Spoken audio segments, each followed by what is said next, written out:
Happy Softie Month! I'm going to show you how to make this adorable cupcake softie.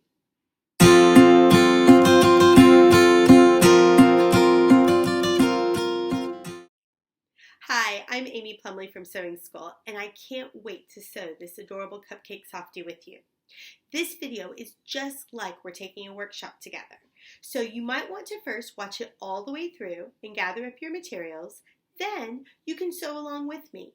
Watch the video a little bit, do some sewing, watch the video some more, and do some sewing, and pretty soon you'll have a cupcake softie of your very own.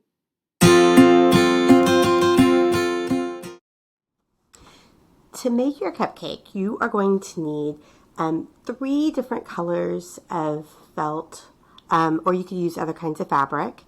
You might want to also have some little scrap pieces so that you can do face and that kinds of things. You're going to need scissors, some thread, and a needle threader, and some fluff to fluff it with. You can use polyfill like I am, or you could also just use old scraps. And then you're also going to need to download the pattern. If you are unable to print it, you can just draw your own cupcake shape.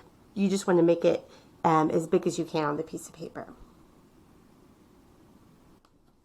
So I cut out my pattern, and I have the top of my cupcake and the bottom of my cupcake, and I'm going to make the top of my cupcake turquoise and the bottom of my cupcake pink today. And the first thing I'm going to do is I'm going to trace each part of the cupcake onto the felt. So I'm going to kind of hold it here, and then I'm going to use chalk to trace it. Now when I go to trace it, I just need to make light lines. I like to use chalk and not marker because chalk can be erased really easily. Pencil also might work well for you, and you just want to make short little lines when you trace. Okay, tracing out the bottom is a little bit different because we don't want to trace all these scallops. So what we're going to do instead, we're going to trace the face like we normally would. But instead of going around all the little cupcake swoops, I'm going to go up just a little bit on either side, and then I'm just going to draw a straight line across. You could use a ruler if you want to, but I think you can just eyeball it because you aren't going to see it when we put the two sides together. Now the next step is to cut out your felt pieces. So I'm just going to cut them out.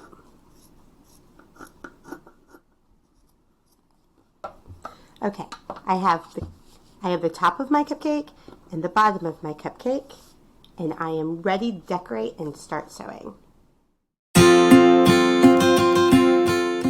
So now I have the top of my cupcake and the bottom of my cupcake cut out and ready to start decorating.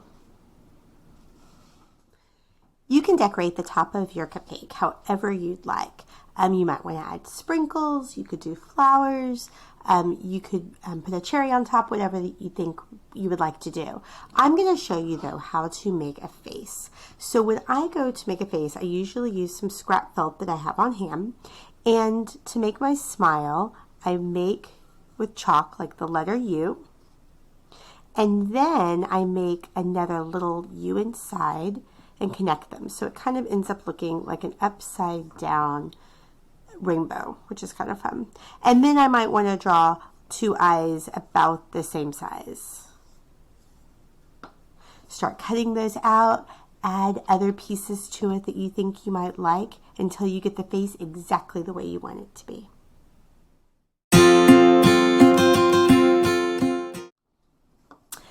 Okay, I have my decoration exactly the way I want it, and now I'm ready to sew it on.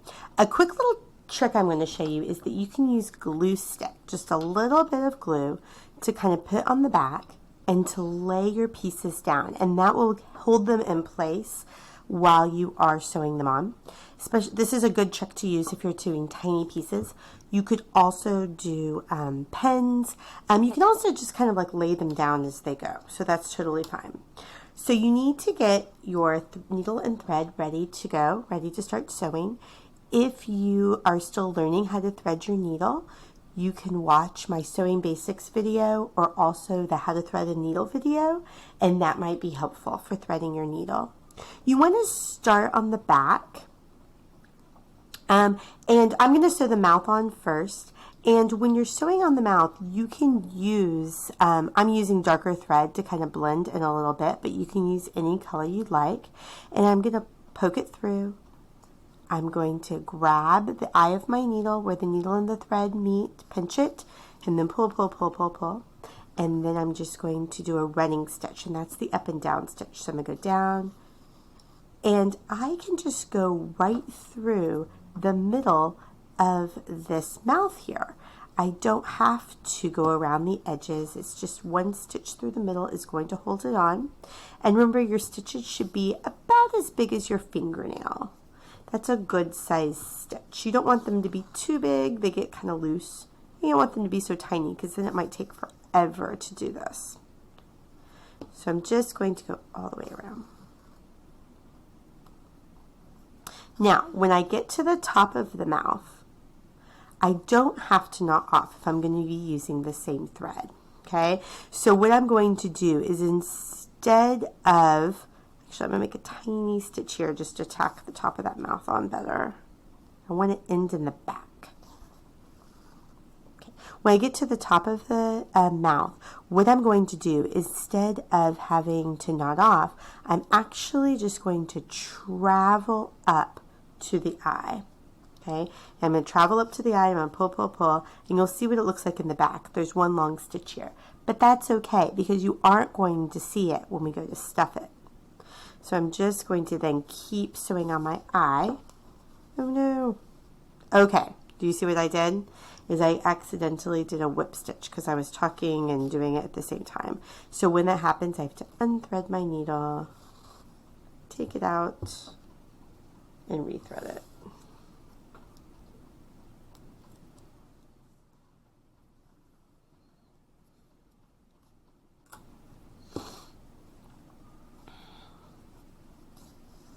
Back in business. I'm going to sew around my eye.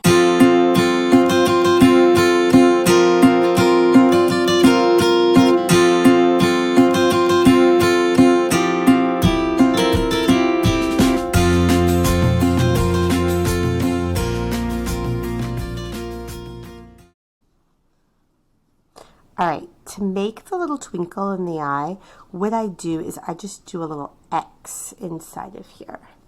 So I'm going to come up and down, and up and down. And I have a little twinkle in the eye. You can also just use, if you wanted to use white thread so you didn't see it, you can also do that.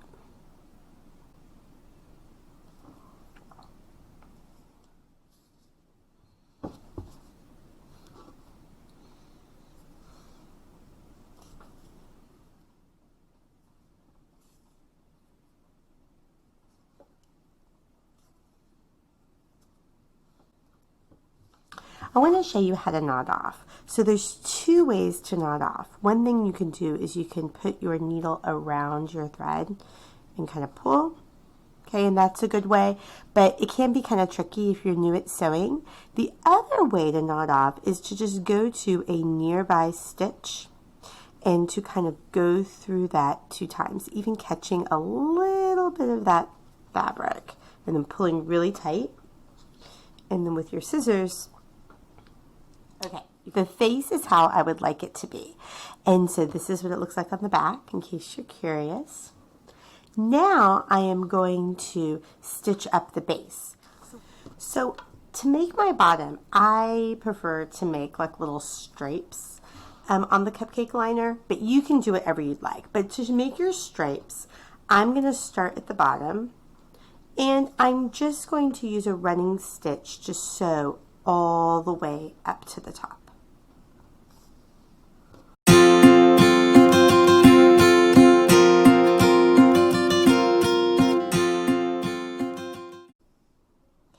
here I am at the top.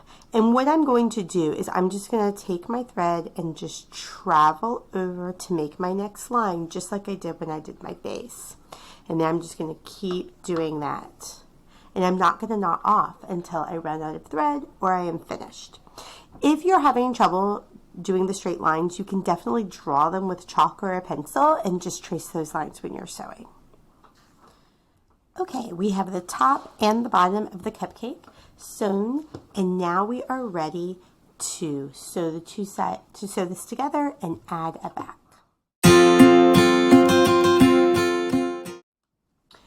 When you have your top and your bottom of your cupcake decorated the way you like it, the next step is going to be sewing the top and the bottom together.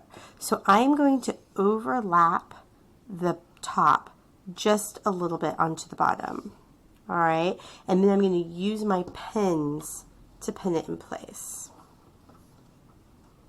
You're going to be sewing, I kind of flip it over so you can see it. We're going to necessarily kind of be sewing right along here, so it's going to hold the top and the bottom together. I like when I sew it to sew along the little swoops, but you also could just sew straight across if you'd like. So I'm going to get my needle and thread. I'm going to start at one side, starting at the back, coming up, grabbing the eye of my needle, and just making a small stitch. I'm just going to use a running stitch to sew along the swoops. When you come to a pen, if they kind of get in your way, just take them out, put them back in your pin cushion, and keep going.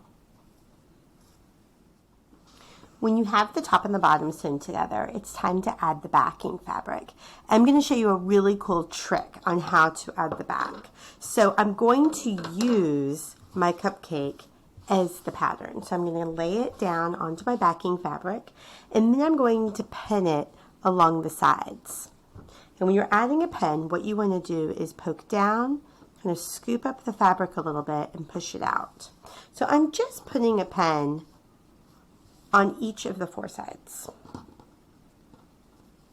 Now I am going to cut around my cupcake. So starting at one bottom, I'm just going to use my scissors to carefully cut around the edge. When you go to sew the sides of your cupcake together, the back and the front together, what you're going to do is you're going to start at one bottom corner and go up and all the way around your cupcake and leave the bottom open for stuffing. When I go to sew this one, I like to use a whip stitch, and a whip stitch is a great edge stitch. So once again, I'm going to start at the bottom edge, coming up, pinching my thread, and to make a whip stitch, I'm just going to sew through the back to the front, pull, pull, pull, pull, pull, the back to the front, pull, pull, pull, pull, pull, and it makes a really nice edge to my stuffy. Now I want to make sure that when I'm sewing it, my stitches are about a fingernail width apart. They don't need to be that much closer, and you definitely don't want to make them too far apart, or when you go to stuff it, all of your stuffing will fall out, and it's really sad. So you're just going to stitch all the way around till you get to the other bottom edge.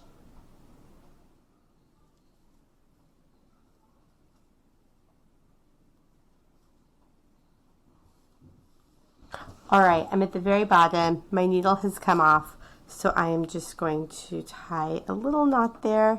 Hopefully I can make a little loop. I got it. Okay. Now it is time to stuff. I'm going to take out all my pens, and I'm ready to stuff my stuffy.